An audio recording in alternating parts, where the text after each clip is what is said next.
Hello YouTube, I am back with another one of these types of videos. It's been a while since I did a sketch with me. I think the last one I did was 13.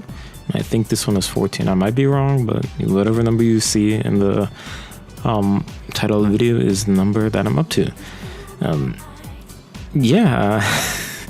Honestly, again, I don't know what I'm going to talk about in this video. This is the type of video in which you take out your own drawing tablet or sketchbook and you just sort of draw while you see me draw, or you just draw in the background of you hearing me talk. Lately, I feel like I've been scrolling through Twitter too much. Talking about Twitter and seeing the dumpster fires that form is sort of hilarious to me. You'd think people would know that Twitter is the den of Satan, but I think people still believe that to be a place to get productive conversations. I guess it could be. It still could be, but I'm not holding my breath, especially for something like Twitter. Recently, though, I saw something on Twitter that brought me back years, and by years I mean like a decade back. Do you guys remember a show called Between the Lines? I saw the opening sequence on Twitter, and that it's like I time traveled. I was a kid again. I was coming back home. Well, was it early morning or was it after school? I don't know. I think it was after school. I come back home, I turn on the TV, and I see these puppet lions teach me about grammar and reading, and that sent me back. Then I remember cliffhanger, hanging from a cliff, and that's what it's called, cliffhanger. That oh, that's so nostalgic. Then I went to sort of like I went on to reminisce about PBS Kids. I remember Dragon Tales. Why were the dragons Spanish or Spanish? I never got that. Then I thought about Cyber Chase. How it was that Between the Lines taught me like English, grammar, syntax, and things like that. Cyber Chase taught me math, thematics, and logic and stuff like that. And I loved that. I used those two shows. Those two shows were like after school entertainment. But yeah, it's crazy how Twitter could have those golden moments, despite again the trash that's infesting that social media platform. Well, I will say I think since I follow a lot of Japanese manga artists on Twitter, I feel like my Twitter is sort of split in half. One half being like the like American Western world, in which, you know, recent drama. Right, recently we had the Oscars, right, and people brought back the Will Smith Chris Rock thing that happened a year ago. Can you believe that was a year ago? That is crazy. People brought that back. And then that's the American side.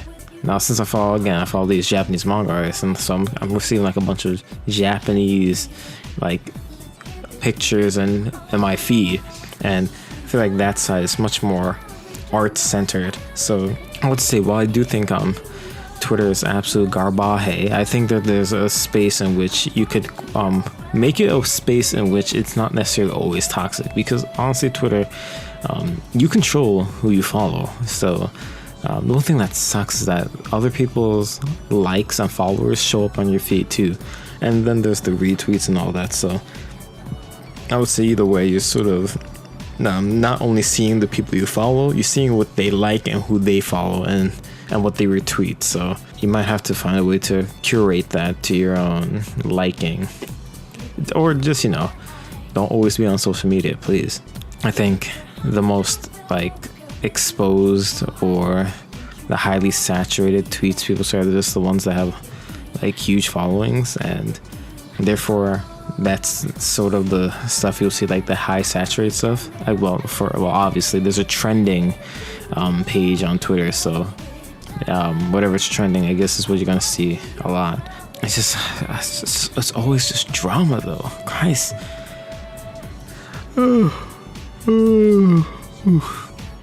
Anyway, hope you guys have been doing fine this week. Where I'm at, it was raining and snowing for a bit, but that's New York, go figure. It's either it's very hot or very cold. Hopefully we get past the cold parts of this year relatively soon. I sort of can't wait till it gets warmer. Like, I'm more of a summer type of dude. I honestly, I can't stand the cold. If it's too cold, it's just too much of a drag for me to leave the house. I just want to stay home and get cozy. But yeah, but that's just me. That's just me. Lately, I've been playing games, and I told myself I wouldn't play games till because when I play games, I sort of lose focus. And when I lose focus with playing games, I'm usually not working on my YouTube. And I want to work on my YouTube a lot more this year, because this year has to be the year. But I've been playing the Dead Space remake. That game is a lot scarier than I remembered. I played a bit back on the PS3, and I was sort of like expecting some set pieces that I remembered. There was so much different enough. There's enough different in the remake that it's like I'm being frightened all over again. It's like a new game. It is a new game, but I've been having so much fun with it, and I'm literally having to pry the controller off my hands to even make this video right now. I actually, at the time of this recording, I just put down the controller playing I'm like up to chapter 5, chapter 6 of Dead Space the remake. Just got the line gun. Anyway, I'm scared because in like a week or two, Resident Evil 4 remake is about to come out, and that game is going to make me so distracted.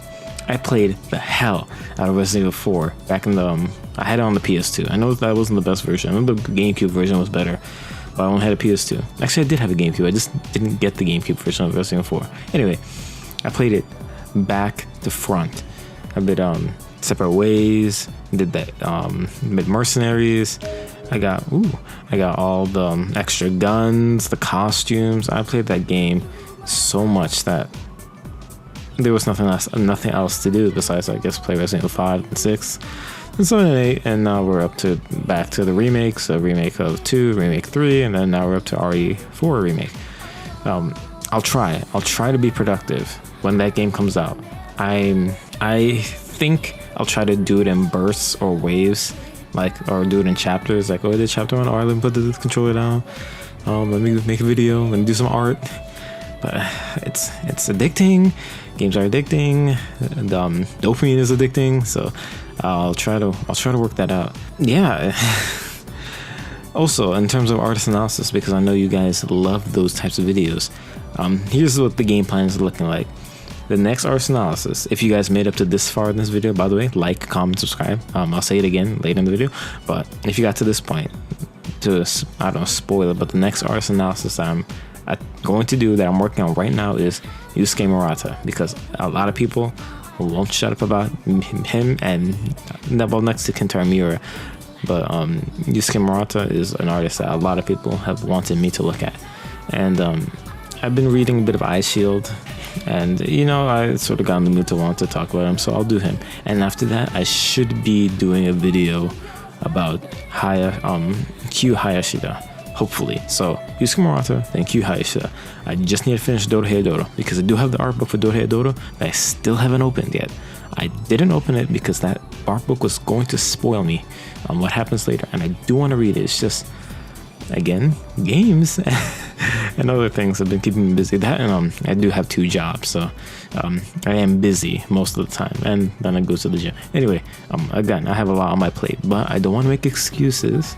I do this in the small gaps of free time that I do have, and I do know that people have been wanting me to look at these artists and do these videos.